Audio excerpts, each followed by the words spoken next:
বিরোধী দলীয় প্রত্যেক কর্মীর বিরুদ্ধে 100, 150, 200 গায়েবী মিথ্যা মামলা দিয়ে এই দেশে কোন দলের কর্মীদেরকে রাজনীতি করতে দেয় না আওয়ামী লীগ। মানে কি অন্যান্য রাজনৈতিক দলের অধিকার হরণ করা?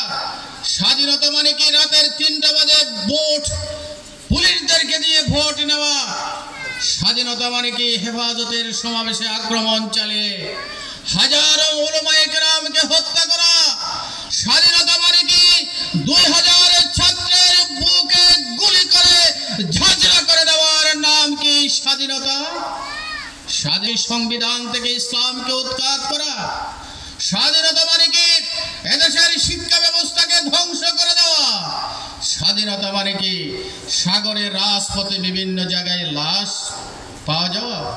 এই স্বাধীনতা বাংলাদেশের জনগণ চায় না। প্রকৃত স্বাধীনতা হলো প্রতিটি মানুষ অন্ন, বস্ত্র, শিক্ষা, চিকিৎসা, বাসস্থান এগুলোর ব্যবস্থা হবে। আমার কথা শেষ করছি, আমরা সন্ত্রাস মুক্ত দেশ চাই, চাঁদাবাজ মুক্ত দেশ চাই, দর্শন মুক্ত দেশ চাই, মারামারি মুক্ত দেশ চাই, হানাহানি মুক্ত দেশ চাই। আমরা বাংলাদেশের 18 কোটি মানুষকে একসাথে বাংলাদেশে বসবাস করার মতো একটি রাষ্ট্র চাই, যে রাষ্ট্র মানুষের অধিকার দেবে। বেকারদেরকে আমরা চাকরির ব্যবস্থা করতে চাই।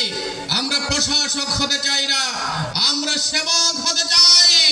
যেমনি ভাবে হযরত ওমর রাদিয়াল্লাহু তাআলা আনহু গভীর রাতের অন্ধকারে একটি মায়ের ঘরে গিয়ে দেখলো তার ছেলেগুলো কান্না করছে।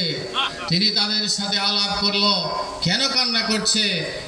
মা বললেন, আমার ছেলেগুলো কিছু খেতে পারে নাই, আমি চুলার উপরে একটি ডেকসি তুলে দিয়েছি, তারা মনে করবে তাদের জন্য খাবার পাকাচ্ছি, এইভাবে তারা ঘুমিয়ে যাবে, আমিও ঘুমিয়ে যাব, সেজন্যই অবস্থা।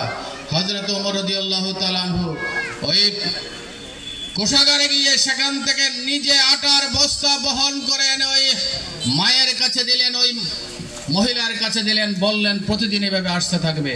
It is the Islam.